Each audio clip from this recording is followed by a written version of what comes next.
So I'm looking at evaluating the cost benefit of using electronic data within the beef and sheep industry. Well, that all starts with putting an electronic tag in an animal. And that tag's got a microchip in it, very much like you have in your cat or dog. And it's scanned and it brings up a unique number to that animal. We put in electronic tags into sheep, came mandatory in 2010. And that was to do with after foot and mouth. Europe realised that we had no traceability in the sheep industry. So they had to do something. So we put electronic tags in to make it compliant and easy for us to track animals for disease control. We had something in place in cattle, a passport and a number that we could trace the animal. And that comes back to BSE, and that's the reason they were introduced. Cattle will go compulsory EID rather rapidly. Because again, technology is moving on, passports are old-fashioned, and the database they run on is held together with sticky tape and plasters. It is due to break. But they're looking at potential different technology, and we're not quite sure which way they're going to go yet. So at the moment, we use low-frequency tags, so they can't be read from miles away. They can be read really pretty close, but they've got massive advantages. But the government are actually looking at high-frequency EID to put into cattle because we can read multiple tags in one go. The biggest place they're used is in the London Marathon. Every person's given a tag. As they run across the map to start the London Marathon, it scans their chip, and when they finish, it scans their chip as well. So there's thousands of people going across, and it can pick them all up, which low-frequency can't do that. But one of the bigger disadvantages is we don't know how long it's going to last for. No, London Marathon, what does it take? 2 hours to 8 hours to run it. We know they last that long. We don't know how long they'll last 15 years in a cow. But one of the biggest disadvantages we know of is they don't like water. So how well are they going to work if it's raining? And we do get a little bit of rain in this country. Right, I was really, really lucky in my travels to bump into these people. These are scientists from all over Europe, and I've discovered that Israel's kind of in Europe when you talk to scientists, which my geography wasn't that good at school. They were willing to open the door and let me join in with some of their talks, and some of the stuff I saw was futuristic and well above what we're ever going to see in the next 10 years. But what's coming along is massive. So I travelled. My travels, I went to New Zealand, large-scale farms. They're using EID in cattle, again, to trace disease. And they're using all low-frequency tags, but there's no tags in sheep at this moment unless somebody uses it for a management reason. Again, the same in Australia, large scale. Again, tags are being used in cattle, again, to trace disease, but not in sheep. But the interesting thing is the debates that we're having over cattle, they're now having over sheep.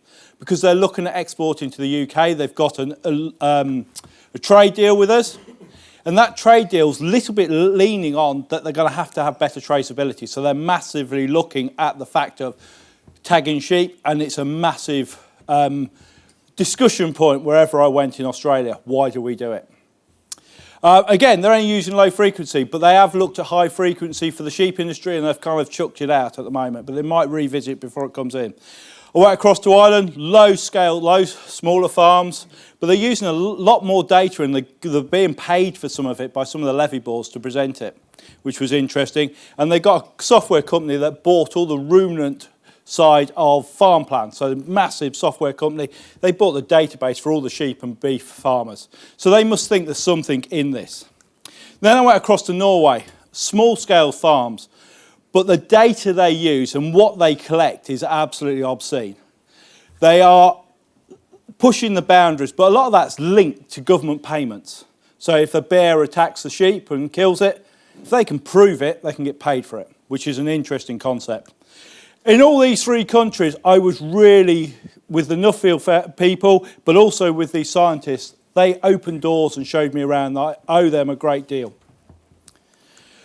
Everybody gets on about light bulb moments, but I think my biggest light bulb moment, even saying I knew that EID was brought in through disease traceability, was when I was in Australia, on Tasmania, and there was a sign there on the conveyor belt where you pick your bags up. If you've been to these countries, the risk of foot and mouth is huge. We want to know because we want to clean everything, to stop it coming in this country. And that's basically why we're using it. Right, how many of you have got a loyalty card? nearly half the room, which is great. So you're interested, you're happy for everybody to understand what your shopping habits are and what's going on. Why don't we do the same thing with our livestock?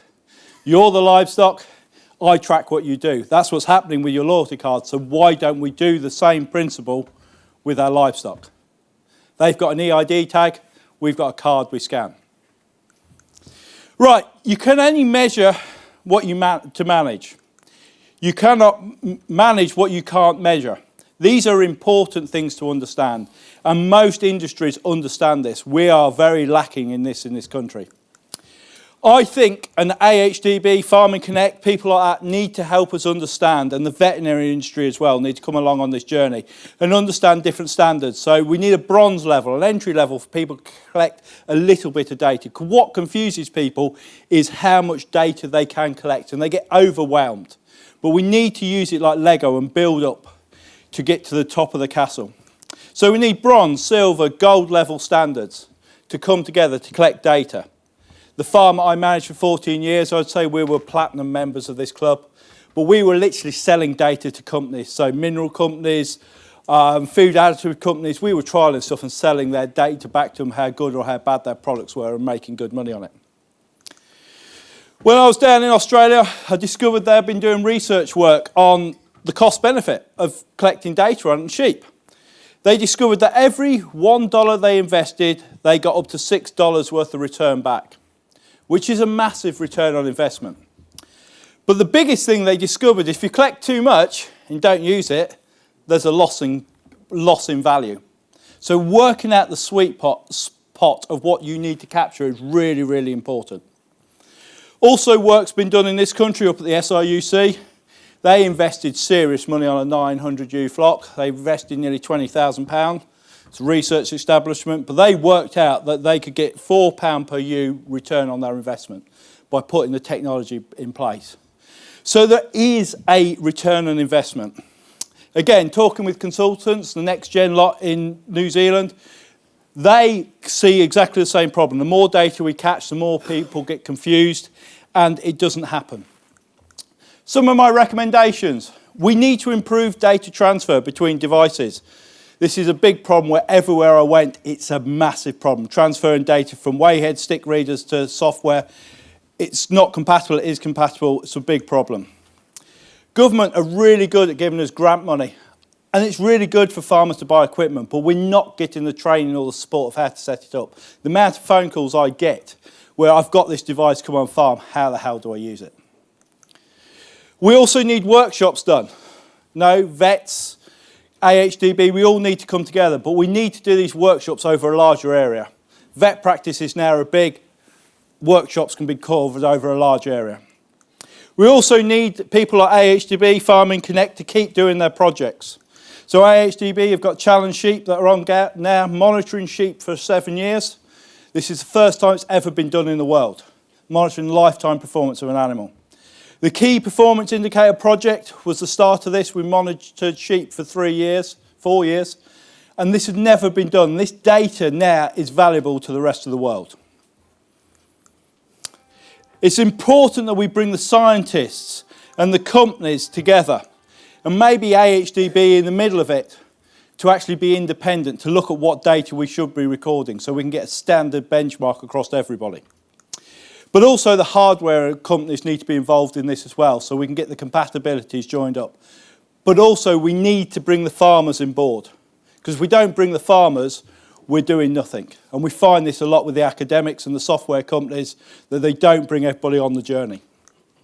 Some of the interesting technologies I've seen, we're working on the Smart Sheep project where we're using dry matter covers, weight, weather data, EID and age, and days since last seen to get a predicted minimum weight that animal should be doing, and then put it into the wayheads to determine if that animal's got a parasite challenge, if that animal's lame, has it met the target weight it should be. And this thing's flagging up massive things, but it's impossible at the moment for farmers to use it sensibly. Also, I've seen 3D imaging of animals, which is really interesting, with wool on and wool off, to see how well These animals are growing, potentially carcasses and bits and pieces, which is all in its infancy stage, but it's looking very promising. Also, nematodaris, that's one of them, worm mapping, parasite mapping, risk mapping. Again, using that tag and age and understanding where that animal's been across farm to determine the risk for young lambs or animals within that pasture. This is all coming, but we need the basic foundations of, can we connect that EID reader to a software? Can we get a farmer collecting basic data? The scientists are running slightly off in front of us. We need them. We need to catch up with what they're doing. I'd like to thank the John Aiken Foundation for sponsoring my Nuffield. Also the Smart Ruminant people for opening the doors and showing me around. I'd also like to thank Leslie Stubbings and Neris Wright from AHDB for all their support and a kick up the arse when I seem to be going off the rails. And plus my family. I couldn't have done this without my family, and it's been a lot of pressure through COVID to get this achieved. And thank you very much for all of you sitting there and listening to me.